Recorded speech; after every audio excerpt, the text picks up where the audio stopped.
Today on General Hospital, Alexis and Sunny discuss the trial. Jason asks Britt out on a date, and Valentine and Carly are busted, sort of. We see a replay of Carly rushing into Jack's Metro Court bathroom and changing into a robe as Britt tells Jack that Sidwell wants her to finish the work on Spoon Island, and there is no way she can slip data off the island undetected. Carly continues to listen in as Jack tells Britt that the only reason she hasn't been arrested is that she's useful to him. Jack orders Britt out and then hears the shower running. He grabs his gun, heads into the bathroom, and shocks Carly, who is pretending to do her makeup. They head out to the main area, and Jack yells that he came close to shooting her and asks what she is doing in his room. She claims she wanted to surprise him, and she guesses that was a bad idea. He says she can never do that again, especially with Valentine out there somewhere. He says he almost lost her to Valentine once, and that was when he realized how deeply he was in love with her.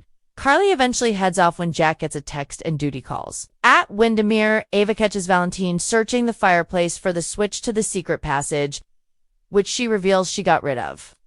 She didn't know he knew Jens, and Valentine says they go way back.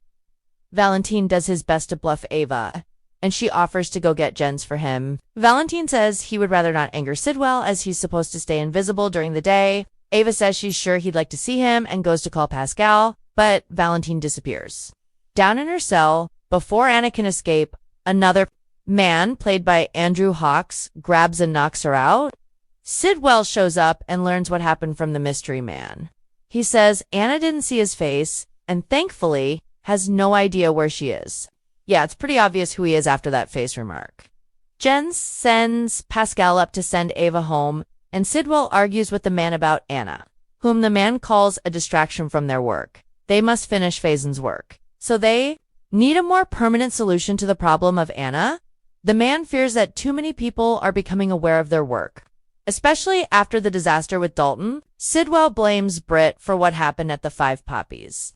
The man says Britt is a handful, but she is the only one who can deliver a working prototype. Sidwell knows having both Britt and Anna here is risky, but even if Britt came across Anna, she wouldn't be able to tell anyone. In the living room, Pascal tells Ava that Jens has been called into an important meeting, so she should head home. Ava says she needs to speak with Jens about his house guest, and she doesn't mean Lucas. Pascal goes down to the tunnels to fetch Sidwell, saying that Ava needs to see him and that he should attend to this matter. Sidwell leaves, and Pascal apologizes to the man and says he won't let Anna fool him again. The man tells Pascal that Anna won't be here much longer. Sidwell meets with Ava in the living room and says she ran into his house guests. On the way, Aoki is confused, and she says he can trust her, but is it really a good idea to be helping Valentine? Down in the tunnels, Anna begins waking up on the floor in her room. The man tells Pascal to stick to the protocol and to remember that Anna is always smarter than he is. Anna screams, "Who is keeping me here? What do you want?"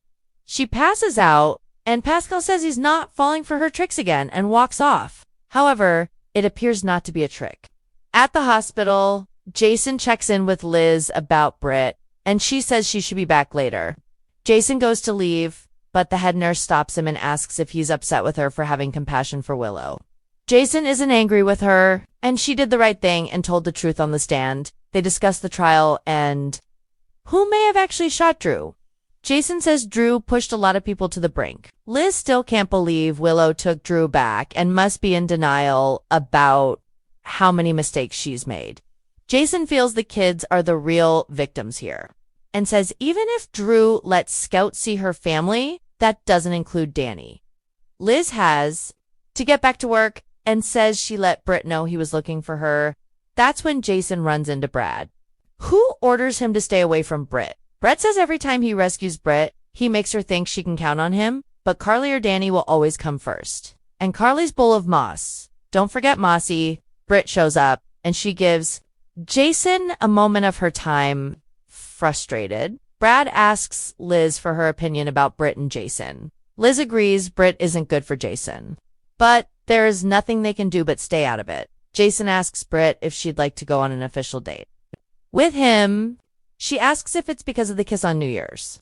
He admits he liked seeing her on New Year's and would like to see her again. Alexis returns to her office to find Sunny waiting there. She assumes he's here because she implicated Michael. for a crime he didn't commit.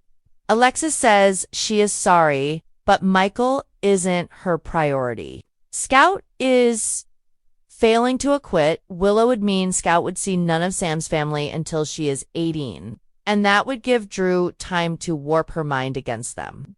She also says Michael likely won't be charged if Willow is acquitted. But Sonny knows that Drew and the DA will want someone to take the fall for this. Alexis did what she had to do, even if it meant jeopardizing their friendship. Sonny says she hasn't lost his friendship, and she thanks him for being understanding. Sonny knows Michael is a grown man with resources, while Scout is a little girl with a vindictive little man for a father who is a sorry excuse for a human being, and she deserves better. Tell us how you really feel, Sonny. In her office, Sonny tells Alexis that if the jury finds Willow not guilty, at least she's not a danger to the community. Alexis mumbles, I hope not. Sonny doesn't see Willow being capable of shooting Drew. Alexis asks, what if she did it? Sonny says there is a thin line between love and hate, and even good people can be pushed to do bad things. Britt admits she enjoyed spending New Year's with Jason. Jason says they should go out on a date then. She asks where they'd go.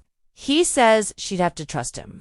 At Windermere, Ava tells Jens that she suspected Valentine was lying to her, but played along. Sidwell assures her that Valentine is not his guest, and he'll have his team sweep the island. He asks Ava not to mention this to anyone, and she says he can count on her. In his room, Jack meets with the man working with Sidwell, whom he calls Director Cullum, and says he would have offered to come see him at the office. The man says they have a situation. We've lost Anna, the director of the WSB. Shocker. This feels like how they'll redeem Jack at some point. Carly meets back with Valentine in her attic and learns he was caught by Ava. Carly calls this a disaster, but Valentine is certain Sidwell won't want the police involved, as what he's hiding is on Spoon Island. Finally, in her room, Anna gets herself up onto the couch, but is clearly weak. She begins to bleed from the nose and gasps, oh God, no. On the next General Hospital, Jason and Britt go to the hatchet range on a date, and Gio and Emma also spend some alone time together. Also, find out more spoilers for Thursday, January 5th, 10th, right here.